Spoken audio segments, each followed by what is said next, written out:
During an assault attempt, a column of Russian armored vehicles is blown up by mines remotely placed using 155mm Raam projectiles from Krab's self-propelled guns in the area of the village of Krokmalna in the Kupiansk direction. Soldiers of the 40th Separate Artillery Brigade are working. The Ukrainian army destroyed a Russian T-80 BVM and a BMP-2. Each round lays 9 mines. In this case, perfect timing and placing. Only one BMP-2 made it out alive.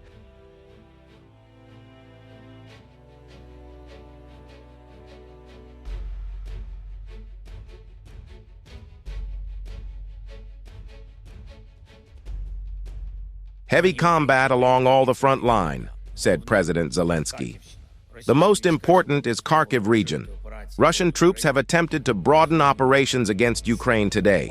We understand the occupiers' scope of force, see their plans. Our warriors, our artillery, our drones respond to the occupier. Дорогі українці, українки, підсумки цього дня. Головне – Харківщина. Російські війська сьогодні спробували розширити операції проти України. Ми розуміємо обсяг сил окупанта, бачимо його задум. Наші воїни, наша артилерія, наші дрони дають відповідь окупанту. Я вдячний кожному нашому солдату, кожному сержанту, кожному офіцеру, які саме так захищають наші позиції, як потрібно. Додаємо наших сил на харківські напрямки і по лінії нашого державного кордону.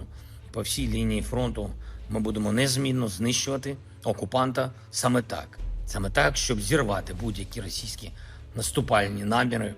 Expect Russian jets and bombers to get shot down during the next few weeks. It is rumored that a Russian Su-25 was shot down today in the Avdiivka area, which comes as no surprise. Russia has been aggressively attacking the Eastern Front and employing risky air support tactics. For the past few months, Ukraine has been lacking air defense missiles, including for its man pads. As a result, the Russian Air Force became accustomed to this situation and began flying at lower altitudes over Chasiv Yar. Given the U.S. assistance starting to arrive, Ukraine will once again have an increased supply of man pads and medium-range air defense missiles. This is likely to result in the downing of Russian jets and bombers unless they alter their tactics and stop their risky air support. This is not good. Russian Lancet operators, using 2 Lancets, managed to destroy a Ukrainian Buk M1 TLAR, which was modified to use U.S.-supplied RIM-7 Sea Sparrow air defense missiles, known as Frankensam, missiles cooked off.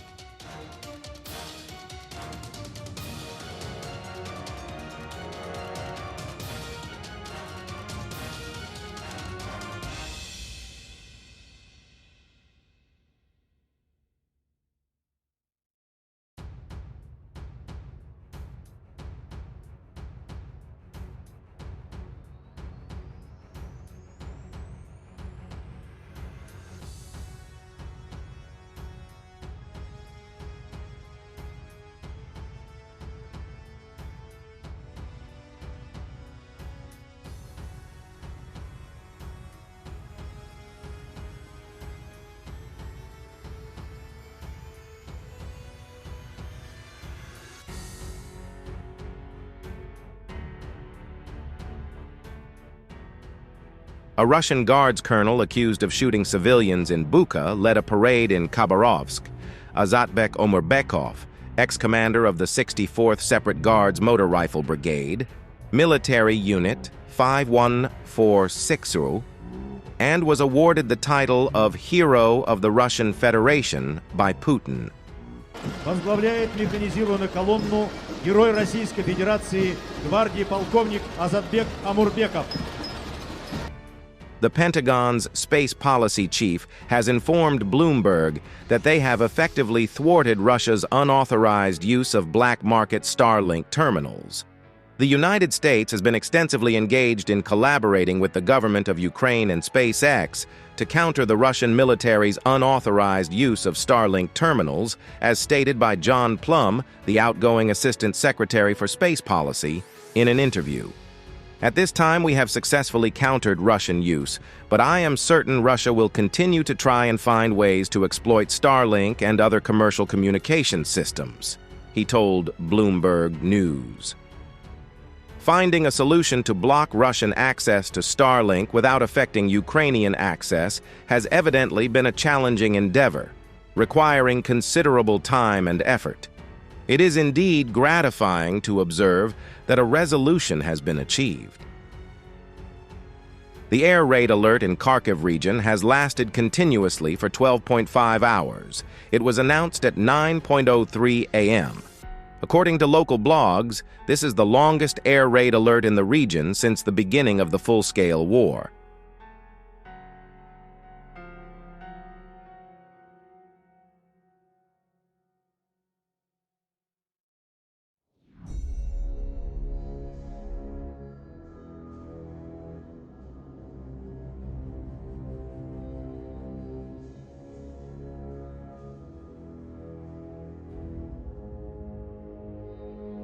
Yuval Noah Harari explains why Russia can't be allowed to win and why this war can't be compared to disasters in Iraq and Afghanistan.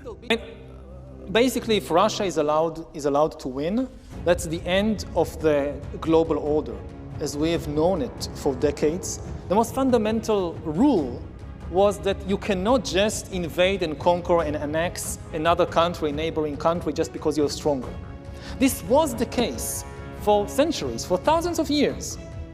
It was not the case. If we talked earlier about state budgets, the reason the average expenditure on the military went down from 50% to 7% and released all these resources to healthcare, education, and so forth is because most people, most countries felt that they're safe.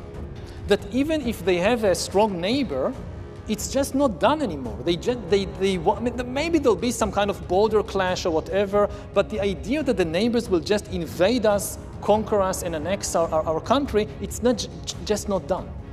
And this is exactly what Putin is trying to do in Ukraine. It's completely different from, say, the American invasion of Iraq or Afghanistan, which had huge, of course, problems there, but there was no intention of making Iraq the 51st state of the United States. They weren't going to take the oil. They weren't going to take the land. That wasn't going to happen. I mean, people talk about imperialism. They forgot what imperialism means. Originally, imperialism in the Roman sense, in the Ottoman sense, in the Mongol sense, is that you invade a neighboring country and just conquer and annex it. It's not cultural imperialism. This is imperialism. People forgot because it wasn't done for quite some time. And this is exactly what Putin is trying to do. If he gets away with it, we will see more and more Putins all over the world. I don't know, like... Thanks for watching, and don't forget to subscribe.